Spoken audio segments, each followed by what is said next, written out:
Bây giờ thì chẳng biết. Tao mình hỏi mày mới mà mày cái gì đi mày ra ngoài chúng mày năm hết rồi. Chơi đi. Chơi đi. Coi coi ta thấy có sao rồi. Đi mà. Cái này tao không biết. Tao xong á. Tao xong á. Tao xong nha, nó câu mà nè. Tao xong. Xin lỗi một câu này để xong. Mày không được con đời của tao. Mày xin nó tăng là đang mang đi. Sao nó quá là rộng rãi rồi ha. Tao xin nó tăng đang quay gì thế. Đây, mình thì mình chẳng biết. Ôi, nó mà có đang mang đi tao. Rồi. Đây làm trứng nha. Rồi xin nó tăng. Hồ xin lỗi rồi. Biệt đang làm biệt của tao á. Tao hồ xin lỗi rồi. Bắt tao cho tao đi kéo. Nhưng mà lần sau thì mày gọi tao cho Lên. Này. Lần sau mà anh rồi có cái anh em mà chúng mày phải ra anh em chúng mày có sao đâu. chúng mày lần sau nữa ra ngoài rồi vào đây nha. Lần sau vào. Cho anh này. Cho chúng mày vào. Đây đi. Nào mày nhìn tao. Chúng mày thích chuyện với bạn tao. Tao Khi một thằng bây giờ nó chắc là nó cũng liệt nữa bây giờ.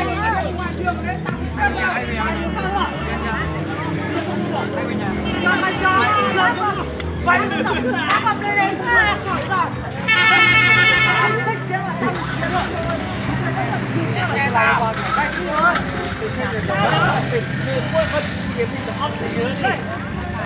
Đừng quay là bạn em mà.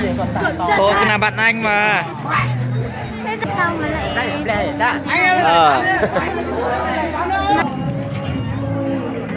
không thì anh Em, cái này thằng không biết vụ này thì sao biết.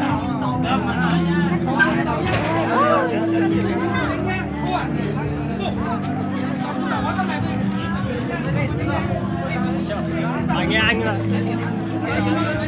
Sao mà kệ mẹ nó chân.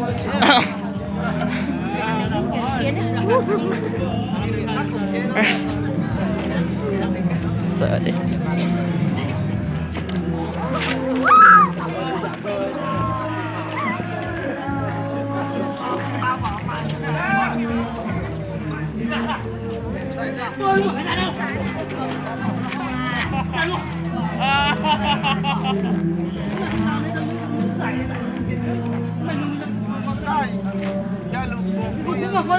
Mày chính ra đây nào. Mày nó nằm tin mẹ nó thôi. Hỏi thấy rồi. Thì tin cái đó.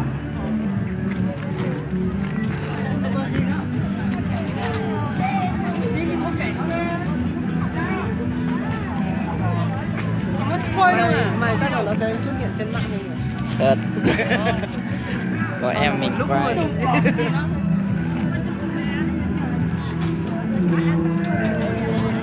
Đã chưa xong vụ khác. Anh em còn hát không? Mấy em còn đi hát không? Hát nhạc nhẹ một tí đi, toàn nhạc mạnh. Thì hát nhạc nào nó nhẹ nhẹ một tí. Ai mua?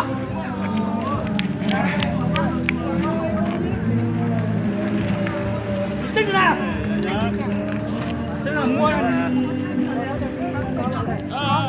chính xác nào? Chính xác một tí nào?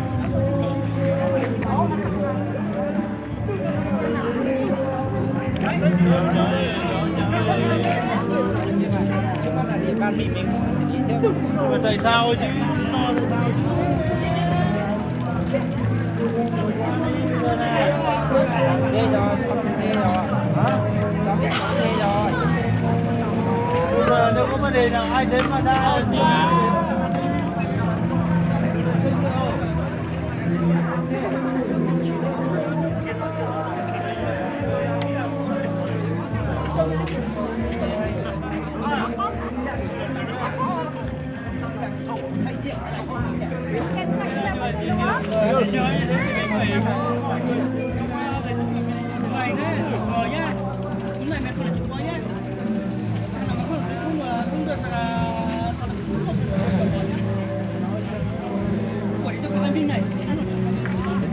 Đi đi, ngắm gì?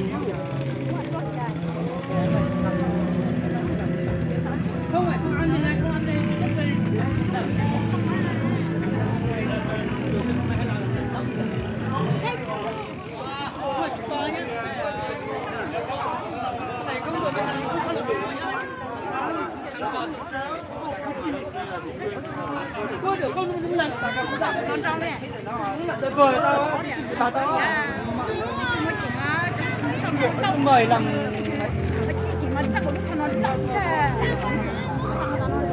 quá là láo. Chứ sao mà thế nào? Ô, xì người chẳng này làm việc chuyện của tao thì nhưng mà qua thì không có con cái gì cứu thôi. Đây đây, nhỏ đây. Ok bây giờ.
Chó tao nó thật mày đấy. Khi đi của nhé, quả đi nó cho một chút gì thôi.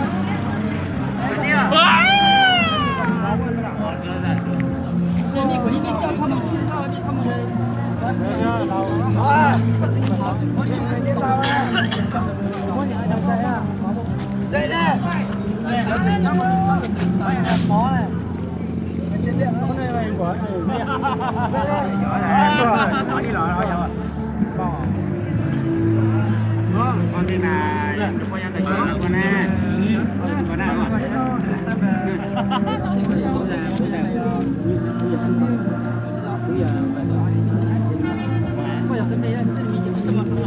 đúng thôi thôi, đây đây, cho mình đi khô đỏ xé rồi là biết không, bây giờ bạn hai như làm tàu lốp bị thay lại đấy hả?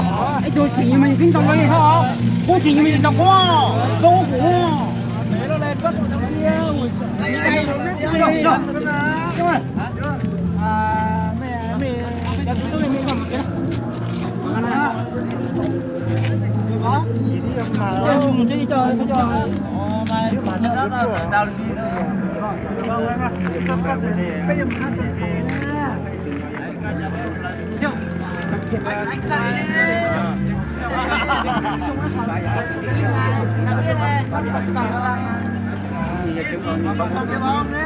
Ủa bông của cô trên nào? Này à. Thì nó cái mà con chụp với nó làm chuyện mà mình biết.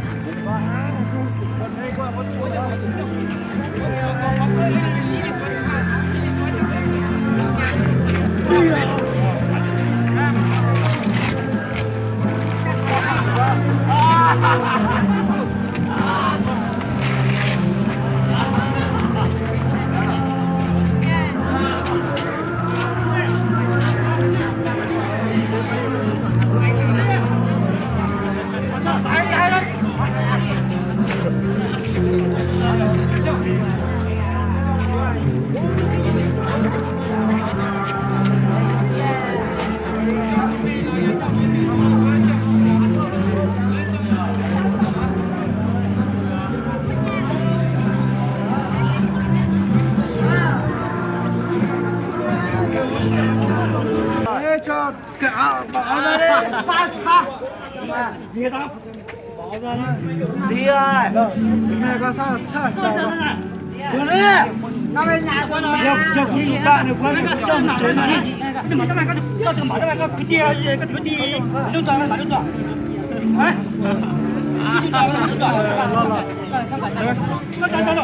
Quên đủ nó sai là đấy.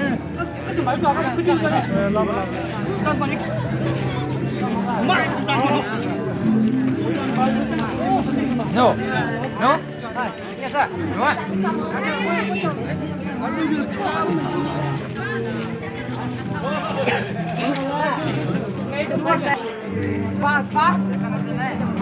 Bay lại.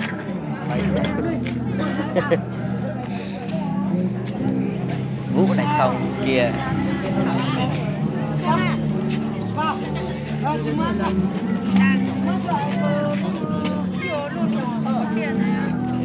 Ông có mấy con đấy?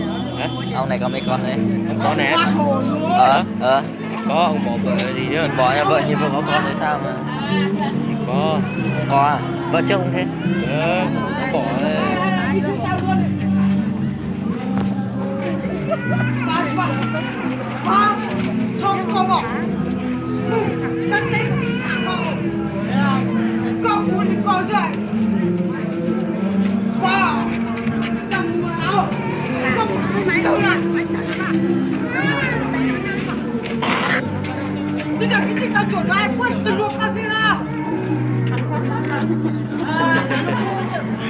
Đây là viên tàu ta hết.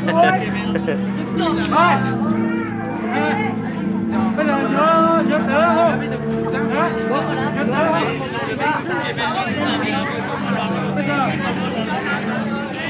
Ông này nhìn kiểu điên ấy. Có điện thoại. Cái đầu nó như rồi. Anh mát giá, anh phải cái Tao tao sẽ mẹ. chắc chắn thì vẫn khác nó này. Kia. Cốt cổ thôi à? Cái thằng vàng này cũng triệu nhiều rồi đấy.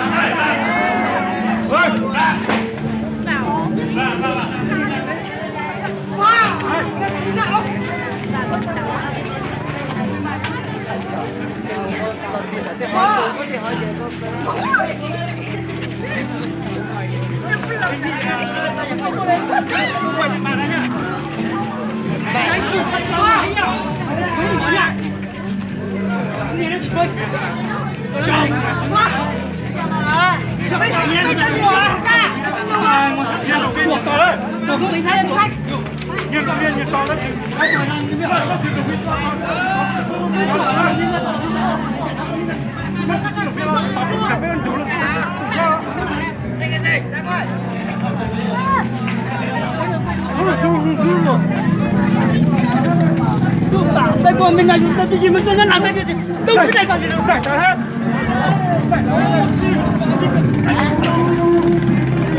Đi. Đi hát xong thôi. Chết tiết à? Không anh quay lên YouTube. Đấy, có mặt đây rồi mà. Đi không phải trực tiếp đâu. Anh cũng thích trực tiếp. Nhìn cái gì á? Có nhìn gì đâu mà. Không có. Đi không có. Xe tôi thầy rồi nè. Trực tiếp mờ quá. Trực tiếp cùng anh nào đi hát đi.